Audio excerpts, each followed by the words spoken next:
Hello friends, આજે હું તમારી સાથે શેર કરીશ દાણા મેથીના શાકની રેસીપી, જેમાં જરીક પણ કડવાહટ નહીં આવશે. તો ફ્રેન્ડ્સ, સૌથી પહેલાં આપણે તુવેરના દાણા 1 કપ લઈ લેવાના છે અને 1 કપ મેથી લઈ લેવાની છે.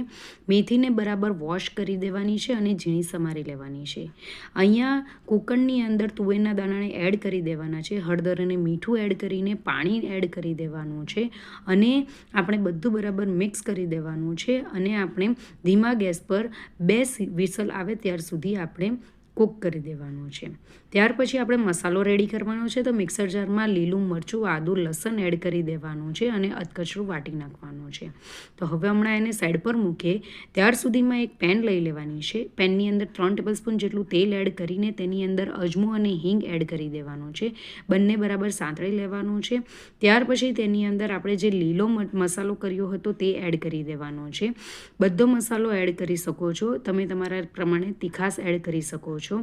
ત્યાર પછી તેની અંદર મેથીના જે પાન આપણે લીધા હતા તે આપણે એડ કરી દેવાના છે. તેની અંદર હળદર, ધાણા પાવડર, મીઠું એડ કરીને બધું બરાબર મિક્સ કરી દેવાનું છે અને આપણે મેથીને બરાબર ચડાવી લેવાની છે, જેથી તેમાંથી બધી કડવાટ દૂર થઈ જાય. ઢાંકીને 2 મિનિટ માટે કૂક કરી દેવાનું છે. જ્યાર સુધી મેથી કૂક થાય છે ત્યાર સુધીમાં આપણે કુકર ચેક કરી લઈએ. તો અહીંયા તુવેરના દાણાને આપણે હાથમાં લઈએ છીએ અને મેશ કરીએ છીએ તો ઇઝીલી મેશ થઈ જાય છે.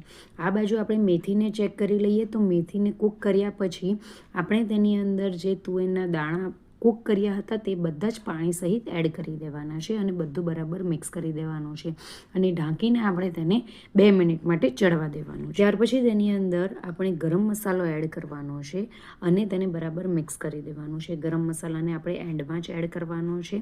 ત્યાર પછી અહીંયા આપણું જે શાક છે એ રેડી થઈ ગયું છે. તો ઉપરથી કોથમીરના પાન એડ કરી દેવાના છે અને બધું જ બરાબર મિક્સ કરી દેવાનું છે.